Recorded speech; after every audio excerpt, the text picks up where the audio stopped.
औरत अपनी शर्ट उतारकर गाड़ी के ऊपर डाल देती है अपने बच्चे को गर्मी से बचाने के लिए। लड़का पूरी रात से गाड़ी में बंद है, उसका चेहरा धूप की वजह से लाल पड़ने लगा होता है। औरत के पास कोई रास्ता नहीं होता है अपने लड़के को छोड़कर मदद ढूंढने के लिए। बहुत देर चलने के बाद उसे एक वीरान एरोप्लेन का खंडर मिलता है, तो उसे एक बकेट के अलावा वहाँ पर कुछ नहीं मिलता है। औरत निराश होकर उस बकेट में नदी से पानी भरने लगती है जो उसे जाते समय दिखी थी। अब औरत पानी लाकर अपने लड़के के पास आ जाती है, लेकिन तभी वो देखती है उसका लड़का गर्मी से पहले से ही बेहोश हो चुका होता है। जिसके बाद वो गाड़ी को ठंडा करने के लिए उस पर पानी डाल देती है, इस उम्मीद में कि गाड़ी का तापमान थोड़ा कम हो जाए। लेकिन पानी थोड़ी देर में सूख जाता है और औरत को चिंता फिर होने लगती है। तभी वो अपने सामने कार में स्मोक डिटेक्शन देखती है, जिसके बाद वो कार के सामने धुआं करने लगती है, इस उम्मीद में कि कार इससे खुल जाएगी। लेकिन दुर्भाग्य से अंदर ज्यादा धुआं जाने की वजह से स्मोक अलार्म तुरंत बंद पड़ जाता है। इससे गाड़ी तो खुलती ही नहीं बल्कि वेंटिलेशन सिस्टम भी बंद पड़ जाता है। जिसके बाद औरत आग को बुझा देती है और अपने लड़के को गाड़ी में बेहोश पड़ा देख वो गाड़ी पर पानी से मारने लगती है, ये जानकर कि उस पर कोई इसका असर नहीं पड़ेगा। जब औरत ये सब कुछ कर रही होती है तभी उसके लिए एक और मुसीबत आ जाती है। वहाँ पर एक जंगली कुत्ता आकर उसकी तरफ दौड़ने लगता है। औरत ये देखकर गाड़ी के ऊपर चढ़ने की कोशिश करती है, लेकिन गाड़ी बहुत गर्म होती है, इसलिए वो गाड़ी के नीचे छुप जाती है।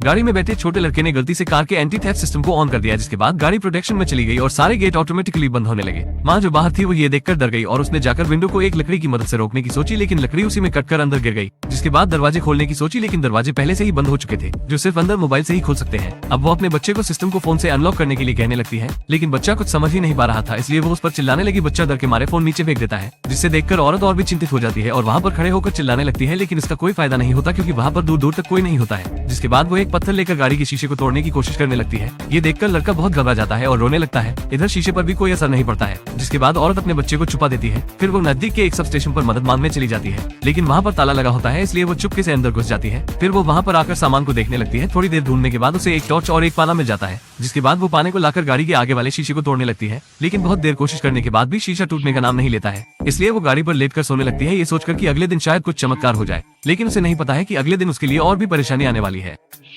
माइक अब जैसे ही बेसमेंट में आता है तो वो माँ को देखकर बिल्कुल डर जाता है, क्योंकि उसके चेहरे पर लाल खून की तरह कुछ लगा होता है। जिसके बाद वो माइक को शांत करके सुलाने ले जाने लगती है। अगली सुबह मॉम फिर मीट से ब्रेकफास्ट बना रही होती है, लेकिन माइक उसे हाथ भी नहीं लगाता है क्योंकि उसे नहीं पता है कि ये मीट किसका है। जिसके बाद माइक के पेरेंट्स उसे बांध देते हैं क्योंकि वो सवाल बहुत करता है और मीट को नहीं खाता है। अब वो सच्चाई का पता लगाने के लिए किचन में आकर छुप जाता है और मॉम को देखने लगता है। मॉम सबसे पहले मीट को लेकर उसे हथौड़े से कूटती है, फिर उसकी बदबू को छुपाने के लिए उस पर बहुत सारे मसाले डालती है, फिर उसे अच्छी तरह से मिला लेती है। ये सब कुछ देखकर माइक को घिना रही होती है। अब जब सारे बैठकर खाना खा रहे होते हैं तभी माइक फिर उनसे पूछने लगता है कि ये मीट आखिर आया कहाँ से है, लेकिन उसके पेरेंट्स जवाब ना देकर हंसने लगते हैं, उसे नजरअंदाज करने लगते हैं, जिसे देखकर माइक को कुछ समझ नहीं आ रहा होता है। जिसके बाद वो अगले दिन छुपकर मुर्दाघर चला जाता है जहाँ उसके पिता काम करते हैं। माइक अंदर आया ही होता है तभी उसके पिता भी दूसरे दरवाजे से आ जाते हैं और वहाँ पर रखी लाश को प्लास्टिक बैग में बंद करने लगते हैं। माइक डर जाता है कहीं वो आवाज ना कर दे, तभी अचानक उससे एक स्केपल नीचे गिर जाता है, जिसके तुरंत बाद वो उसे उठा लेता है और अपने पिता के देखने से पहले वहाँ से चला जाता है। माइक के बहुत पूछने के बाद भी उसके पेरेंट्स नहीं बताते हैं कि वो रोज किसका मांस खाते हैं। जिसके बाद माइक सच्चाई का पता लगाने के लिए मुर्दाघर आ जाता है जहां उसके पिता काम करते हैं, जहां वो देखता है उसके पिता एक लाश को प्लास्टिक कवर में बंद कर रहे होते हैं। तभी उससे एक स्केपलर गिर जाता है, फिर वो उसे तुरंत लेकर वहां से चला जाता है। अब जब वो अपने पिता की कार का पीछा करने लगता है, फिर अपने पिता की कार के पास आ जाता है और उन्हें झूठ बोलकर कि वो अपने दोस्त के यहाँ से आ रहा है गाड़ी में बैठ जाता है। तभी उसकी नजर पीछे रखे बैग पर पड़ती है। अब जैसे ही वो उसे छूने वाला होता है उसका पिता उसे रोक लेता है। रात में जब सब खाना खा रहे होते हैं तो पूरी टेबल पर मीट से बना ही सामान होता है, जिसे देखकर माइक की भूख मर जाती है। तभी वही स्केपल माइक के हाथ से नीचे गिर जाता है, पर उसके पिता की नजर उस पर पड़ जाती है, लेकिन वो ये कहकर बच जाता है कि ये उसे बाहर खेलते समय मिला था। जिसके बाद वो अपने पिता के डर के मारे अपने कमरे में जाकर लेट जाता है, लेकिन वो सो नहीं पा रहा होता है इसी बात को लेकर, इसलिए वो अपने पेरेंट्स का राज जानने के लिए बेसमेंट की तरफ जाने लगता है। जब उसके पेरेंट्स गहरी नींद में सो रहे होते हैं, लेकिन जो कुछ वो वहाँ देखता है वो उसे बिल्कुल डरा कर रख देती है। वो देखता है एक बड़ा धारदार कसाई वाला चाकू वहाँ पड़ा होता है, जिसे देखकर वो वहाँ से जाने लगता है, लेकिन तभी उसकी नजर एक पैर पर पड़ती है जो किसी इंसान का होता है और वहाँ पर लटक रहा होता है। आगे जो हुआ उसे आप में से कुछ ही लोग देख।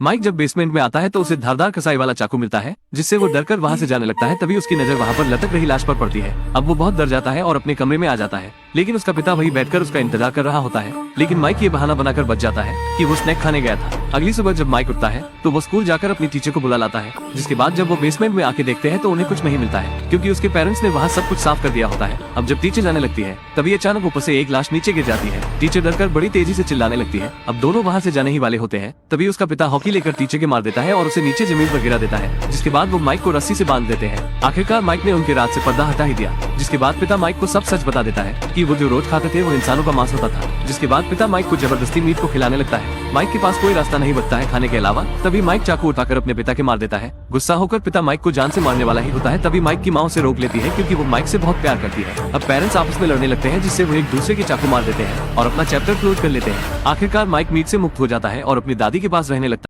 औरत कुत्ते से डरकर गाड़ी के नीचे चली जाती है, लेकिन कुत्ते का ध्यान उससे हट जाता है क्योंकि वहाँ पर मरा हुआ जानवर पड़ा होता है। तभी गाड़ी अपने आप किनारे की तरफ जाने लगती है। औरत गाड़ी को रोकने की बहुत कोशिश करती है, लेकिन कोई फायदा नहीं। लेकिन तभी अचानक गाड़ी पत्थर से रुक जाती है। औरत को किनारे को देखकर अपने सीने पर पत्थर रखकर एक निर्णय लेना पड़ता है। फिर वो पाने को उठाकर उस पत्थर को तोड़ने लगती है, जिससे गाड़ी रुकी होती है। जिसके बाद वो अपनी पूरी ताकत लगाकर गाड़ी को चट्टान से नीचे फेंक देती है। गाड़ी को नीचे जाता देख औरत का दिल जोरों से धड़कने लगता है। गाड़ी जैसे ही नीचे जाने लगती है तो गाड़ी का इंटेलिजेंस सिस्टम एक्टिवेट हो जाता है। फिर बैलेंस प्रोटेक्शन सिस्टम शुरू होने लगता है, जिसके बाद पूरी गाड़ी में एयर बैग खुल जाते हैं। धमाके के साथ गाड़ी नीचे आ जाती है। औरत भी दूसरी तरफ से नीचे उतर आती है। वो गाड़ी को सही सलामत पाती है, लेकिन गाड़ी अभी भी नहीं खुली होती है। उसके लिए वो गाड़ी को पीटने लगती है, लेकिन तभी चमत्कार हो जाता है और गाड़ी का गेट अनलॉक हो जाता है। औरत खुश होकर अपने बच्चे को निकालकर छाई में ले आती है, उसे ठंडा करने के लिए। जिसके बाद कार का सिस्टम भी रिबूट हो जाता है, वो पहले जैसी हो जाती है। जिसके बाद औरत अपने बच्चे को हॉस्पिटल ले जाने लगती है इलाज के लिए। अस्पताल में आकर आखिरकार बच्चे को होश आ जाता है। ये देखकर मां रोने लगती है। तो सवाल अब यह है कि कार इतनी इंटेलिजेंट थी तो उसे क्यों नहीं पता था कि बच्चा कार में बंद है। मैं डिफेक्टो सिनेमा, फिर मिलते हैं किसी और कहानी में।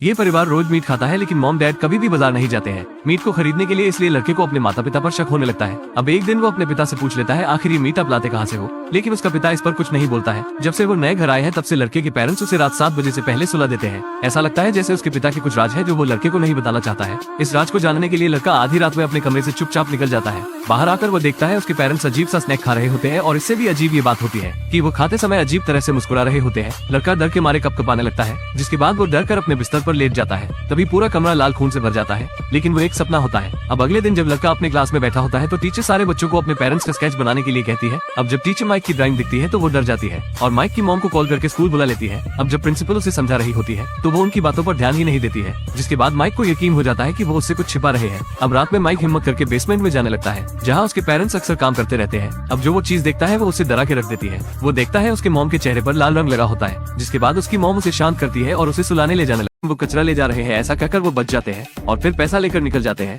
इधर जॉन और उसका साथी जो जेल से भागे होते हैं वो जेल में दोबारा जाने लगते हैं। इससे पहले उन्हें जेल में गार्ड ढूंढने लगे। इधर जेल में साथी को पता चल जाता है कि टाइम हो चुका है प्लान के अगले स्टेप का। इसलिए वो आग लगाकर जेल के अलार्म सिस्टम को बजा देता है, क्योंकि वार्डन को कैंटीन का कुछ नहीं दिख रहा होता है। इसलिए उसे फायर ब्रिगेड को बुलाना पड़ता है। अब फायर ब्रिगेड के साथ जॉन और उसका साथी कपड़े बदलकर जेल में आ जाते हैं। जिसके बाद वो अस्पताल के पीछे वाले गेट से होकर अंदर आ जाते हैं। अब जब चोरी का पता लगता है तो शातिर पुलिस वाले भी चोर का पता नहीं लगा पा रहे होते हैं, और इधर जॉन जेल में बैठकर मजे से खाना खा रहा होता है। अब 3 साल बाद वो जेल से छूट जाता है और जहां उसने पैसे दबा के रखे होते हैं वो निकाल लेता है। जिसके बाद वो मजे से अमीरों की जिंदगी जीने लगता है और इसी तरह मूवी का एंड हो जाता है। लेकिन अभी डिफेक्टो सिनेमा का एंड नहीं हुआ है, क्योंकि कंटेंट आता रहेगा तो सब्सक्राइब करना तो जरूरी है। तिजोरी में छोटा सा धमाका होने के बाद उसका धुआं बाहर आ जाता है, जिसे देखकर कैशियर को लगता है कि तिजोरी में कुछ गड़बड़ है। इसलिए वो सर्किट सिक्योरिटी वालों को बता देती है। जिसके बाद सिक्योरिटी वाले उसकी जांच करने के लिए जाने लगते हैं, जैसा जॉन चाहता था। अब जॉन के साथ ही वाटर पंप को तिजोरी के पाइप के ऊपर लगा देते हैं और मशीन को चालू करके पैसों को खींचने लगते हैं। जिसके बाद वो सारे पैसों को कचरे वाले बैग में डालने लगते हैं और कुछ ही समय में वो तिजोरी का ढेर सारा पैसा खींच लेते हैं। अब वो सारे पैसों को कचरे वाली गाड़ी में रख लेते हैं। जिसके बाद वो टनल से जाने लगते हैं। अब वो वहाँ से जाने वाले ही होते हैं, तभी उन्हें गार्ड रोक लेते हैं, लेकिन वो कचरा ले जा रहे हैं। ये कैदी सिर्फ पानी पीकर जेल से भागने में कामयाब हो गया और करोड़ों की रॉबरी करके फिर जेल में आ गया। अब जब जॉन अपने साथी के साथ लकड़ी के बॉक्स को ट्रक के नीचे लगाकर उसमें छुपता है तो आईने से ट्रक के नीचे की तलाशी होती है तो उन्हें वहाँ कुछ भी नहीं दिखता है। जिसके बाद दोनों जेल से भागने में कामयाब हो जाते हैं। अब ट्रक गैस स्टेशन पर रुकता है तो जब ट्रक ड्राइवर गैस भरवाने में लगा होता है तभी दोनों उस लकड़ी के बॉक्स को हटाकर बाहर निकल जाते हैं और एक गाड़ी में बैठ जाते हैं जो उन्हीं के साथी ने वहाँ छोड़ी होती है। जिसके बाद वो गाड़ी को चालू करके वहाँ से 1, 2, 3 हो जाते हैं। इधर जेल में भी इनका एक साथी और होता है जो खाली नहीं बैठता है और वो अपने सामने वाले आदमी को लड़ने के लिए उकसाने लगता है। जिसके बाद पूरी कैंटीन में हंगामा हो जाता है। इस चीज का फायदा उठाकर कैदी सारे गार्ड को उठाकर फेंकने लगते हैं। जिसके बाद एक गार्ड इमरजेंसी अलार्म बजा देता है, जिसे सुनकर वार्डन को इमरजेंसी प्लान को सक्रिय करना पड़ता है। अब कैदी फॉइल और प्लेट को लेकर विंडो को सील करने लगते हैं। जिसके बाद वो सारे सीसीटीवी कैमरों को आलू की मदद से कवर कर देते हैं। ये देखकर वार्डन को कुछ समझ ही नहीं आ रहा होता है कि सारे कैदी आखिर कर क्या रहे हैं, लेकिन उसे अपनी जगह बचाने के लिए सब गार्ड को इसे सीक्रेट रखने का ऑर्डर देना पड़ता है। लेकिन उसे क्या पता कि उसके कैदी एक बड़ी चोरी को अंजाम देने वाले हैं।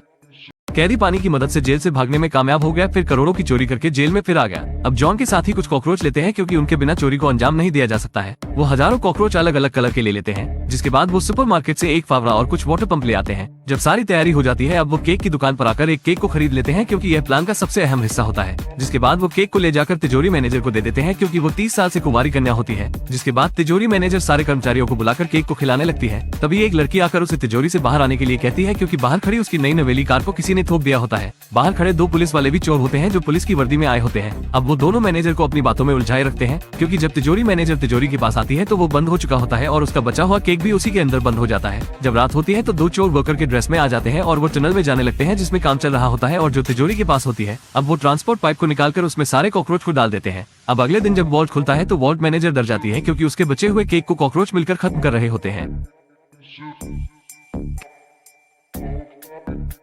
कैदी पानी की मदद से जेल से भागने में कामयाब हो गया, फिर करोड़ों की चोरी करके जेल में फिर आ गया। अगले दिन मैनेजर जब तिजोरी में आती है तो वो कॉकरोच को देखकर डर जाती है, जिसके बाद उन्हें पेट कंट्रोल वालों को बुलाना पड़ता है। अब सारे चोर पेट कंट्रोल वाले बनकर आ जाते हैं। अब वो तिजोरी वाले पाइप को पहचान लेते हैं कॉकरोच के कलर से। तभी हमें बाहर कार रेस होते हुए दिखाई जाती है जिस पर लोग ऑनलाइन सट्टा लगा रहे होते हैं। जॉन के निर्देश पर वो क्रेडिट कार्ड मशीन रिसीवर को बम से उड़ा देते हैं जो रेस ट्रैक के अंदर होता है। अब जब लोग कार की मदद से सट्टा नहीं लगा पा रहे होते हैं तो फिर उन्हें कैश देकर सट्टा लगाना पड़ता है। अब जब सब लोग पैसे देकर सट्टा लगाने लगते हैं तो कुछ ही मिनट में पूरी तिजोरी पैसों से भर जाती है। अब जॉन और उसका साथी दोनों छुपकर रेस ट्रैक पर आ जाते हैं। अब जब उन्हें कोई नहीं देख रहा होता है तो वो ट्रैश ट्यूब से होकर रिसाइकलिंग में आ जाते हैं। फिर वो टनल से होकर तिजोरी वाले पाइप के पास आ जाते हैं। उनका एक साथी पहले से वहाँ नमक लेकर खड़ा होता है, जिसके बाद जॉन उसमें ग्लू और थोड़ा और सामान मिलाकर एक बम बना लेता है जो छोटा सा धमाका करने के लिए काफी है। अब वो उस बम को बड़ी सावधानी से ट्रांसपोर्ट बैरल में रख देते हैं, फिर उसे तिजोरी वाले पाइप में डालकर छोड़ देते हैं जिससे तिजोरी में धमाका हो जाता है। अब जब बम फटता है तो उससे बना धुआं बाहर आने लगता है। ये देखकर कैशियर को तिजोरी में कुछ गड़बड़ लगती है, इसलिए वो सर्किट सिक्योरिटी को बता देती है।